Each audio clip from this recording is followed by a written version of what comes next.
to the How You Got Started podcast, dedicated to helping you find your passions by hearing stories from entrepreneurs that are living theirs. Today, we're speaking with Nate from Flow State Bike Co. This is not your typical bike shop.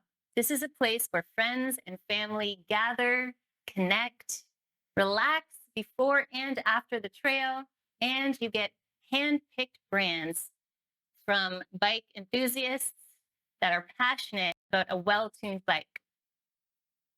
Thank you so much for joining me today, Nate. That was all mine. Thanks for having me. My first question is, what is it that you absolutely love about this place? I remember walking in about 4 years ago. It was Union Market restaurant and market. I was just coming back from riding the trails at Arkell Springs, and I remember walking in and being blown away by this beautiful, kind of quaint, local community shop where I can grab a coffee, I can grab a beer. It's an old historic building. There's a lot of history here. Used to be an old general store, post office. And I remember thinking, even back in those days, like this would be such a killer bike shop. So, what were some of the steps that got you to this place? I've been working for a company called Sacred Rides Mountain Bike Adventures, a bike touring business. And I'd been there for almost 8 years until the pandemic hit. So we organized bike trips around the world to places like Peru, Moab, BC, Guatemala, New Zealand, usually small groups with local tour guides who would take people to very remote places around the world. It was such a great experience in my mid-20s to early 30s. And that's where my passion for mountain biking and travel really got solidified. It also opened my eyes to what a bike shop could be. I remember walking in, I think it was my second or third international trip, and it was to New Zealand in Queenstown. There's a bike shop there where you walk in and it's this beautiful space. The mechanic's super friendly, welcomes you in. You can grab beer on tap or grab a coffee, sit on the patio, order a flat white and a meat pie. And it had this really community oriented vibe to it that I just fell in love with. And it felt right. Like it felt like that's what a bike shop should be or could be. I remember thinking like this would be such a great space to have close to home, the marriage of a coffee bar and a bike shop under one roof. But yeah, I would say that it was really through those travels with Sacred Rides that I got to really understand what a bike shop could be for a community. So, what do you offer here? Initially, we opened as a coffee bar. We opened last November. And then to March, we started bringing bikes in. So we have 5 bike brands: Kona, Ibis, Rocky Mountain, and Santa Cruz, Juliana. And so we focus on bikes, gear, bike service, as well as food and beverage to bring people in, to get people to hang out, come grab a beverage. They can chat with Nick, our head mechanic, while their bike's getting service. They can hang out on the patio, meet with friends, plan their next bike adventure. They can stop here midway if they're coming in on a road bike ride from Milton or Hamilton. And this is sort of their halfway point before heading back home. They can recaffeinate and grab a butter tart. And it's really kind of, we like to think of it as a community hub, a meeting place for people to gather, bring their families and friends, go on a date, and be surrounded by what I feel are beautiful machines. Absolutely. I used to have a mountain bike. Yeah. It was a Trek. Yeah. I bought it 20 years ago, Right. and it was in mint condition. Yeah. Mint. And it was a wonderful bike. And then we had a shed fire and it burned down, unfortunately. But like bikes are an investment. How long does the bike usually last? It's a great question. It can last, like I had my very first mountain bike for 15 years. I bought it when I was 15. And I just held on to it. It was a prized item. I had so many great memories with that bike. So it can last as long as you want. If you maintain it, if you really take good care of it, you can have the bike for as long as you'd like, really. I've seen some reviews on your website, or maybe it was Google reviews, that they absolutely love your mechanic. Yeah. Tell me about, it's Nick, right? Tell me about Nick. Yeah, Nick's awesome. We lucked out. He's this very unique combination of both very personable, very nice and welcoming guy who's also incredibly skilled at bike mechanics. And so it just works really well for our shop. It's a very open concept. We have all of our tools on display. We also have a workshop down in the basement, but he likes to work upstairs and build bikes upstairs where you can have great conversation with folks who are just grabbing a beer or want some advice. Hmm. And he's an open book. So it just works really well for our shop. Of course, if he needs to hunker down and focus on complex builds or a pretty serious bike tune-up, head downstairs and it's insulated so he can hammer away and make all the noise that he wants.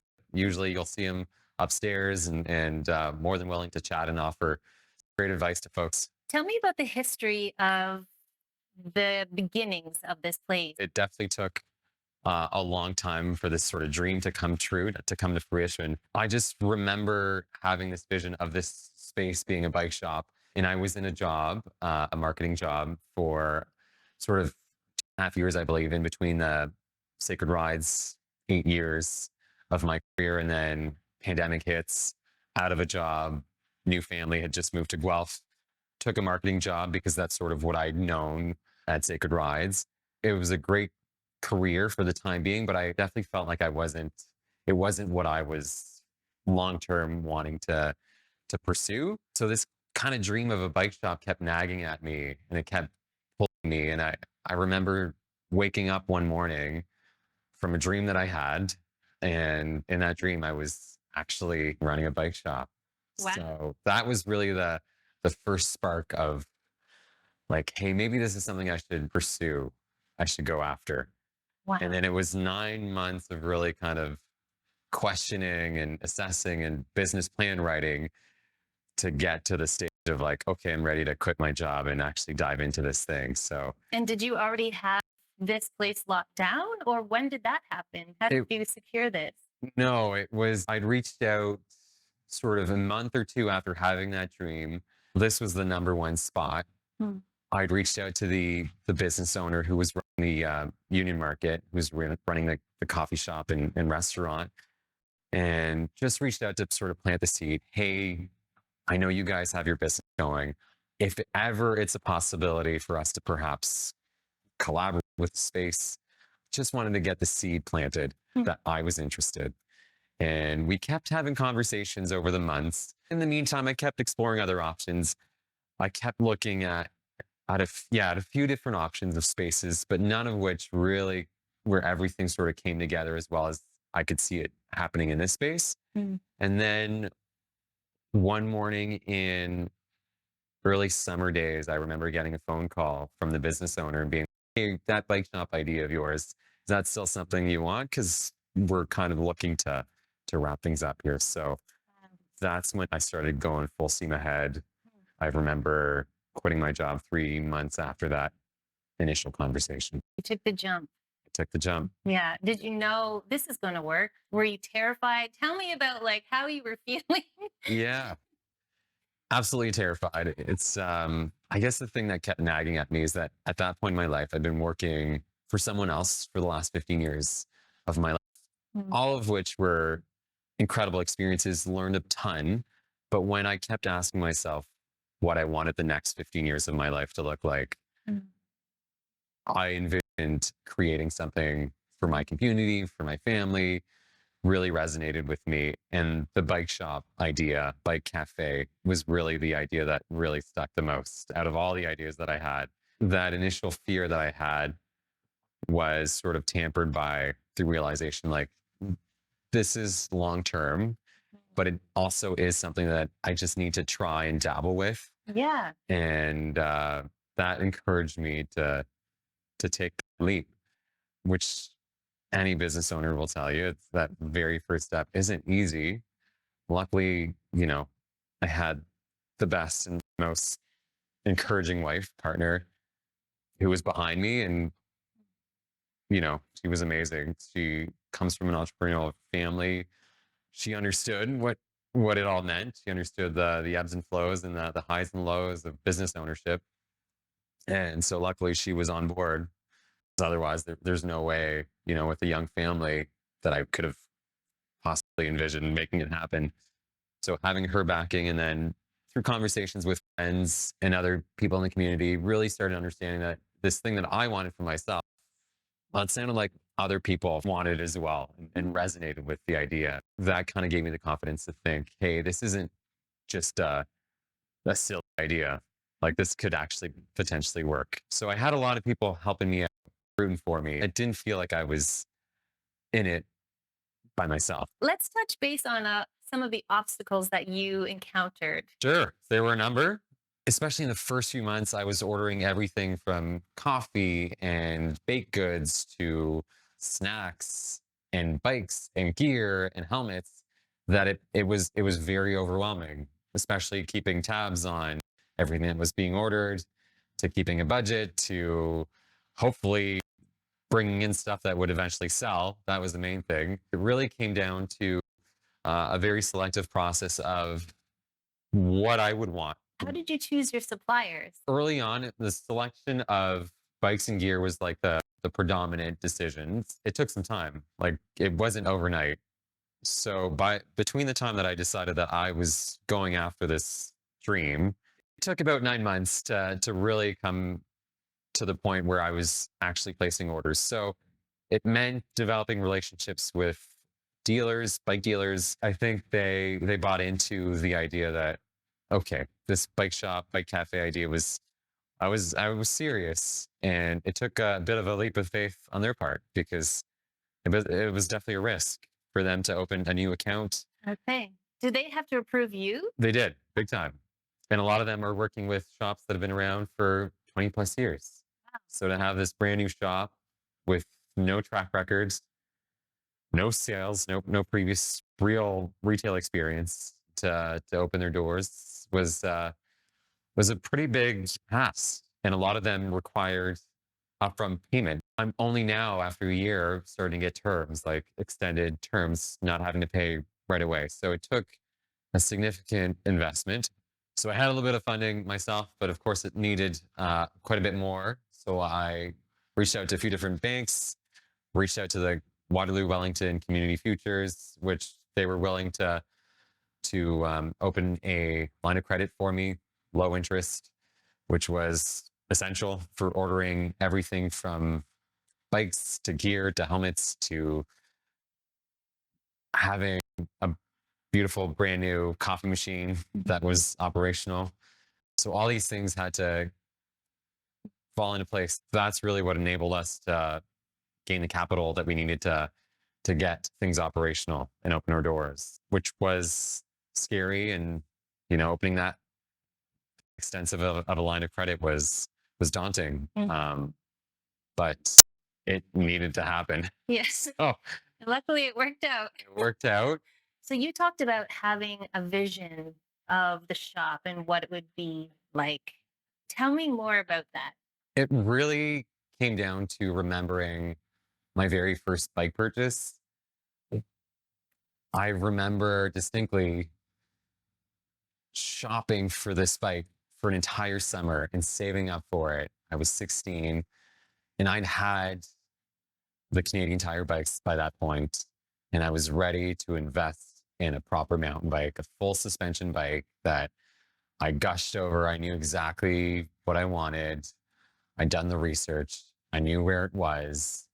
And after getting my last paycheck at a summer camp, I was like, I'm booking it I took the bus to the bike shop. I arrived there. I saw the bike in the bike shop.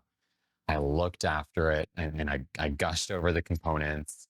I brought it over to the counter and it was like credit card swipe. That was it. And I remember feeling this crushing sense of like, this is the biggest purchase I've made in my entire life. And it felt like I was buying a magazine, it felt very transactional. And I felt like it was an opportunity for it to be so much more than that, like the celebration. And I wanted to inject that into this business, this idea that buying a bike is a really big deal and it should be celebrated. So this space really lends itself really well for that. We have ice cream for kids. We have coffee. We have beer.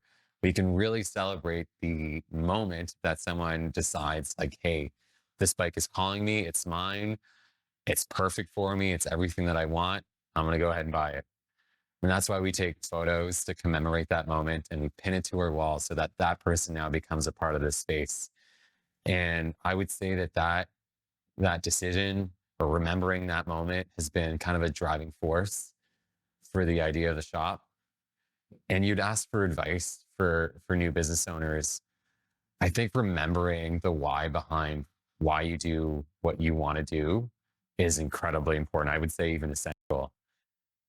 And so in those 9 months before I actually opened the shop, I like labored over this business plan, which I think is a really important process.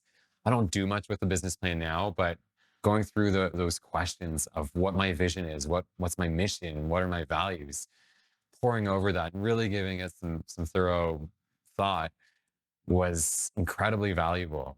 I laid it all out on paper. Now those words have been tweaked quite a bit and are now displayed for our staff to see, our customers even. But it's incredibly important in the hiring of your staff and then also in attracting the kind of customers that you want. You know, we're not a shop for everyone, and that's okay. So that's really important to remember that you have to have a vision for the future in building your business. And it really pays off to lay it all out. It's on our website. It's sort of laid out through everything that we post. Our newsletter, our social media is, you know, our mission and our values is really entwined with what we want to do. Our number one value is build and create community. Like that's the reason why we are here. And that is really enmeshed in everything that we do, everything that we put out. All of our communication is around that idea that we want to be a hub for community gathering. So that's my biggest piece of advice for new entrepreneurs, new business owners, is to really take the time to think about the why as to why you want to create that business. Who do you want to attract? Who do you want to bring into your space? Because taking that time will pay off in the long run. So I was shocked to find out that this place is only 15 minutes from Guelph, which is super close. So tell me what else is unique about this location? Yeah, I mean, technically, it's only really about 3 intersections away from Guelph. Oh, Yeah, if you head down that way, you're hitting Gordon Street. You're a 50-minute bike ride really from Guelph. You can take gravel roads or bike paths pretty much all the way here from downtown Guelph.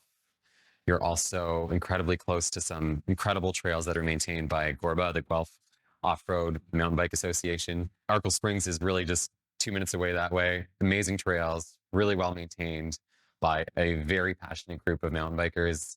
You've got Smith property, Starkey Hill Conservation Area, incredible hiking. And we're sort of a very convenient halfway point for all the road cyclists who are coming from Milton, Burlington, Hamilton, Kitchener-Waterloo, want a bit of a destination to go to, grab a coffee, grab a butter tart, and then head back home. In the event that they need some type of bike repair, we're here to help. We've got spare tubes, we've got air, we can lend a hand. From a location standpoint, this spot is definitely for cyclists of all stripes an amazing location. hmm. Yeah. And why did you choose the brands that you have chosen? Yeah, very selective in the brands that we brought in. Wanted to really ensure that we were offering something different, something unique. And so we brought in brands that are sort of considered a bit more boutique and that were hard to find. You couldn't really find west of the GTA. So Santa Cruz was kind of the first brand that I went after. There was an opening, another shop that used to offer it in Kitchener no longer offered them. So saw a bit of an opportunity for us to offer what I consider to be an amazing brand, great reputation, amazing warranty, great customer service, and really fun bikes to ride. And then to round out our offering, Kona offers a huge selection of bikes from gravel to fat bikes to kids bikes to everyday city touring bikes to really great, more affordable mountain bikes. Ibis, Rocky Mountain also offering a great range of options. So yeah, just wanted to bring in brands that I thought were really unique and different and that you couldn't really find nearby. Hmm. And then as far as gear goes, same thing. POC, EVOC, One-Up components, all brands that are a bit more unique, sought after. You could definitely find them in Toronto, but a little harder to find in sort of the more boutique brands that we offer. Do you offer anything during the winter time? Is Their winter biking? There is. Yeah. Fat biking is a thing. Okay, I was gonna ask, what is fat biking? It refers to the size of the tires. So fat biking is a relatively newer part of the sport. It is incredibly fun. It's the perfect way to bring out the inner child in you. It's kind of like tobogganing meets biking. Bike tires are incredibly grippy. You can lower the pressure. You don't really need suspension, so it makes them a bit more affordable. Some of the bikes that we have on display currently are fat bikes, where you can lower the pressure down to 5 or 6 psi and really run comfortably on trails. Fortunately for us, a lot of the trails around Guelph, Kitchener-Waterloo are groomed in the winter. There's a groomed winter bike loop at Gorba, at the Hydro Cut, at Turkey Point, and it just makes for an incredibly fun ride. You also get to enjoy the beauty of winter, which it's a period for a lot of people to hunker down and stay inside. Absolutely. Fat biking gets them outside, gets them enjoying the outdoors. You warm up really quick because it's a physical activity, and it's just really fun. You can do it in all sorts of conditions. You can stud your tires for extra grip. You can add pogies to your handlebars so that you can slip your hands into something really warm. So there's really no excuse. There's a way to enjoy biking year round. We're focused on offering winter biking activities. Eventually, the goal would be for us to offer a fleet of rental bikes. We're not quite there yet, but that's eventually the goal for us to have a reliable fleet of bikes that people can use to rent and check out our local trails, and possibly even in the summertime, rent gravel bikes, rent e-bikes. That's kind of in the future, but it's all in the works. That's what I was gonna say. What are you excited about for the future? It sounds like Yeah. a bike situation, but what else are you excited about? Everything on a bike gets me excited. So whether it's just chatting with folks about their excursion on the trails here, or if they're looking to plan a longer stay in Guelph, this is such a great destination for cyclists who are looking to stay overnight. I can really see this Guelph and the surrounding area becoming a real bike hub. You built this retail store slash coffee shop slash bar. What advice would you give to someone who's looking to become a store owner or an entrepreneur and build their own dream like you have done? I think the quote that resounded the most with me was the idea that there's someone out there who's doing exactly what you want to be doing and is less skilled, is less knowledgeable than you are, but is still doing it just because they had the bravado, the courage, the guts to do it. So that idea really stuck with me, that I didn't need to have all the answers. I didn't need to have all the tools at my disposal to go and do the thing that I wanted to do. There was a lot of learning on the spot, a lot of figuring things out. I love the quote, everything is figure outable, because it really is. It was really just a matter of going after it. So you were asking about advice. I would say, yeah, just getting over the sense or the need to feel like you have everything ready. There's never going to be an ideal time. But right now, even with you just starting this podcast and not knowing what the outcome will be, but just giving it a shot. Like realizing that this doesn't have to be perfect. It likely will not be, but at least I'm giving it a shot. You're giving it a shot. And what's really encouraging is seeing that there's a community rallying around this. It's spiraling and it's getting bigger and bigger. There's momentum being created. And I think once you see that, it just deepens the desire. It's just a matter of really kind of taking that leap of faith and putting yourself out there and deciding like, now's the time, better than ever, to go after the thing that I feel is worthwhile. Yeah. And it is. It's been super challenging. It's been definitely terrifying at times. It's been lots of hiccups. My wife is, we have a 3-year-old now and another one on the way. It's been very challenging to balance everything. But at the end of the day, I'm incredibly fulfilled. I feel enlivened by what I do. I feel like this is becoming my happy place. I love hanging out here, grabbing a coffee, having a chat with everyone who walks in the door and hearing their stories, often relating to biking, but not necessarily. This is becoming a place for them to just come grab a coffee, come have a chat, and let's get to know each other. And at the end of the day, that's what it's all about. If you can focus on community, create connections, I think you'll add value and become something that is memorable in people's lives, which is hard to create in this digital age. I think there's more and more longing for it, regardless of whether you are in the online space or if you are building a retail space.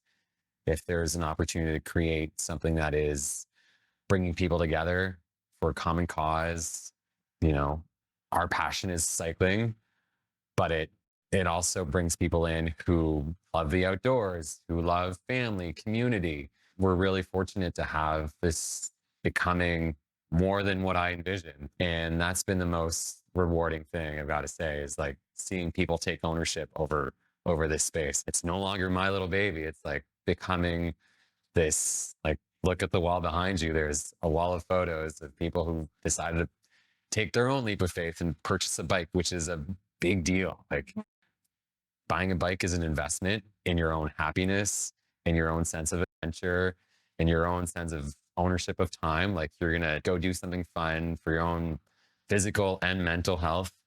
I see the bike as an incredible force of good in the world. I look at every single one of those photos every morning and like, this is someone who took that bold step to do something for themselves, which I think is needed. And if we can create space for people to do that, then I feel like we're doing something that's important. And I feel like it's something that is gonna stick around for a while. Mhm. Absolutely. Yeah. Where did the name flow state come from? Because for me, I picture it as like meditation, when you're in the flow, when things are just working and flowing and, very much being on a bike and being on the trail and it's just you and the path ahead of you Yeah. is like a form of meditation. That's what I picture. But what does it mean to you? Well, that's exactly it. You're absolutely right. And it really, I was toying with a few different names, of course. But I went back to the very first mountain bike ride I went on. I remember it distinctly. I remember that feeling of thrill of being in a forest surrounded by nature and just being in the moment. I think I was 14 or 15 at the time. I was borrowing my dad's fully rigid Gary Fisher mountain bike. And I was joined by a few friends. We went to Hardwood Hill and it was such a blast. And I remember being hooked right away. Like I was all in, started reading the magazines, watching the New World Disorder movies, and it was the start of this passion that I still have, 20 plus years later. So that feeling of flow state, just as you described, is that feeling of being completely immersed in the moment. And I couldn't think of a better name to name the shop because that's exactly the feeling that I want to recreate for our customers and also for our staff too. Like for me, being in this space is like being in flow. Mm. Like it feels like things are just kind of flowing. People are flowing through. They're grabbing a coffee, flowing, beers flowing. It's a good time. We're in the moment. And I think more and more that's needed, like we're often so distracted that we need to reconnect. And I think there's been a lot of research that suggests that people who experience that feeling flow, whether it's surfing or mountain biking or painting, whatever it is for you, they tend to be the most driven and engaged and happiest at the end of the day. But also what's key in the word is that it also involves some level of challenge. Mm. And so sometimes when I'm mountain biking, it's not the best ride. It's super challenging. We're grunting. It's the hills or it's super hot or it's super cold. And there's an element of challenge in biking, which I think is part of the addiction for all of us. And that goes for anything in life worth pursuing. I think there's always an element of challenge. So remembering that as well for the business has been really useful. Like challenging times are part and parcel of the business. It's going to happen, but we're going to push through them. And I think remembering that is really important. Just that much sweeter. Yeah. You had to struggle. Big time. Yeah. Yeah. So I couldn't think of a better name. It created the context for the space. I'm super happy with it. And it seems like a lot of people have connected with this flow state. Now we've got our own apparel and people seem to see people rocking it around town. And it's been really affirming that people are kind of taking ownership over being in the flow. Absolutely. Yeah. Nate, thank you so much for joining us. Thank you. Thank you so much for Cheers. the delicious coffee and the wonderful time. I love the store. I love the energy, love the flow. So thank you so much for joining us. Thanks for having me. It's been great to have this conversation. And thank you so much for joining us. Please remember that the discount is HUGS15. That's HUGS15. And that will give you 15% off all merchandise and gear online. And if you book an online tune-up, you can also get 50% off. So it's HUGS15. Thank you for joining us today and have a great one.